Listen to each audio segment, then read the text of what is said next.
sud de la Bourgogne, dans le département de la Saône-et-Loire, deux sites d'exception attirent chaque année près de 250 000 visiteurs. D'un côté, la majestueuse abbaye millénaire de Cluny qui a rayonné sur l'Europe tout au long du Moyen-Âge. De l'autre, la roche de Solutré, rendue célèbre par l'ancien président de la République François Mitterrand. Je vous accompagne aujourd'hui pour une balade de 20 km à travers vignes, bocages et forêts. Première étape à Cluny, bien entendu, où nous attend un étonnant personnage.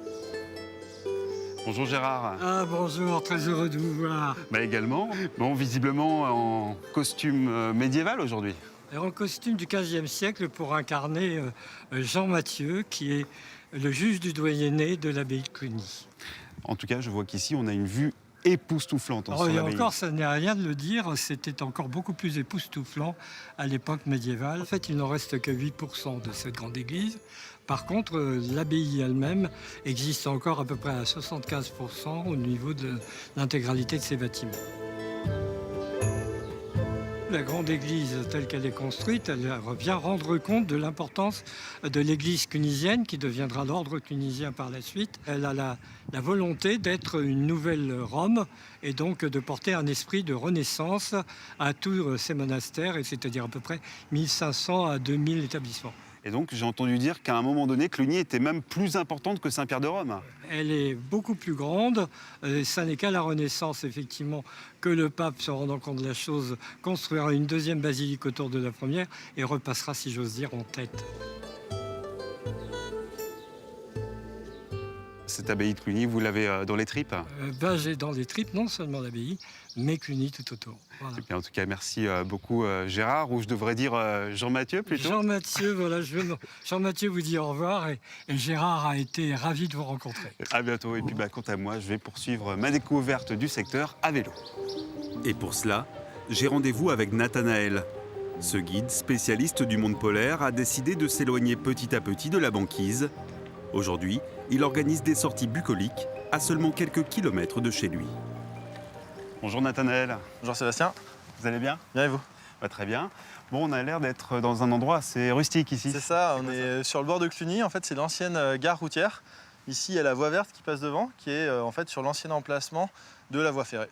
Et comme il y a pas mal de choses à découvrir dans le coin, je vous ai préparé un vélo et on va suivre cette voie verte. On va partir par là. Super, je vous suis alors. Ok. On va mettre le casque quand même. Et nous voilà partis pour 10 km de balade sur la voie verte de la Bourgogne du Sud, un circuit qui chemine entre bois et bocages verdoyants, propice à la biodiversité. Donc là, dans les espèces d'oiseaux qu'on peut trouver notamment sur les forêts, qui sont assez incroyables, il y a le loriot d'Europe.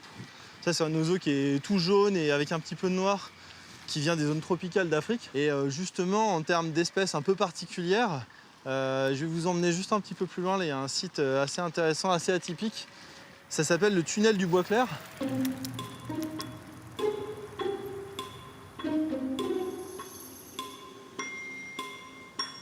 On a vraiment l'impression de pénétrer dans une grotte là. C'est ça, c'est un peu comme si on faisait de la spéléo. On voit les murs qui ruissellent. Là, on a une humidité qui ne doit pas être loin de 100%. Ici, c'est un tunnel qui était connu parce qu'il y avait de l'hivernage et de la reproduction de chauves-souris. On appelle aussi les chiroptères. Donc, il y a un peu plus de 30 espèces en France. Et ici, dans les années 2000, il y a plus de 10 espèces qui ont été trouvées. Aujourd'hui, il y en a un peu moins parce que depuis les années 2000, il y a eu pas mal d'aménagements qui ont été faits pour permettre à cette voie verte de passer ici. Et il y a aussi environ 20 000 personnes qui passent chaque année en vélo. Donc ça a créé certains dérangements. Donc on a été sur une tendance vraiment à la baisse pendant, on va dire, 2 décennies quasiment. L'hiver dernier, il y a des nouveaux aménagements qui ont été faits, notamment par rapport à l'éclairage, qui générait beaucoup de bruit avec des transformateurs. On espère que ces nouveaux travaux vont permettre un meilleur hivernage, donc plus de chauves-souris en hiver. Par contre, en été, on pense que celles qui venaient se reproduire ici ne viendront plus. Et bonne nouvelle, l'hiver dernier, 17 chauves-souris ont fait leur retour dans le tunnel. De mon côté, il est temps de m'envoler vers d'autres horizons. Direction la magnifique forteresse de Berzé-le-Châtel, qui appartient à la même famille depuis bientôt 1000 ans. Bonjour Monsieur Demilly. Bonjour Sébastien, bienvenue à Berzé. C'est incroyable ce château, il date de quelle époque? Les premières constructions probablement se retournent de l'an 500. L'abbaye de Cluny a financé les enceintes extérieures pour en finir avec un petit village fortifié avec 14 tours Et cette forteresse servait à défendre toute la vallée de Mâcon et protéger Cluny des invasions des barbares qui remontaient la Saône. Et là, vous voyez dans la vallée, vous voyez les deux roches, à gauche Vergisson, à droite Solutré. On imagine sur le sommet de Solutré une forteresse qui défendait la vallée.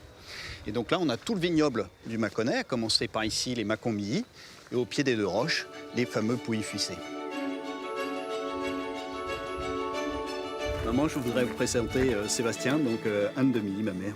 Enchanté, Madame la Comtesse. Bonjour monsieur. Bon, visiblement, je vois qu'il y a des visiteurs aujourd'hui. Vous en recevez beaucoup chaque année, des visiteurs? Non, de plus en plus. Au début, on était très modeste et maintenant, on commence à tourner autour de 20 000 personnes l'année dernière. C'est quand même très important parce que ça nous permet d'entretenir le château.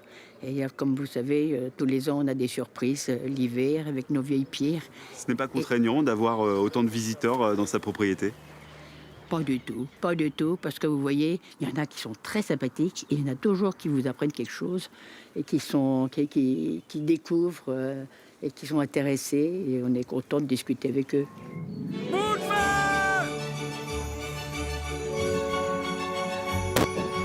Alors que je quitte avec nostalgie le château millénaire, j'aperçois au loin le Saint Graal, la roche de Solutré et ses 493 mètres d'altitude, le paradis des randonneurs, dernière étape de mon périple. Bonjour Séverine. Bonjour Sébastien, je te présente Astuce qui va t'accompagner. Ça va être ta copine de promenade, ta compagne. Bonjour Astuce. Allez à cheval tout le monde, c'est parti.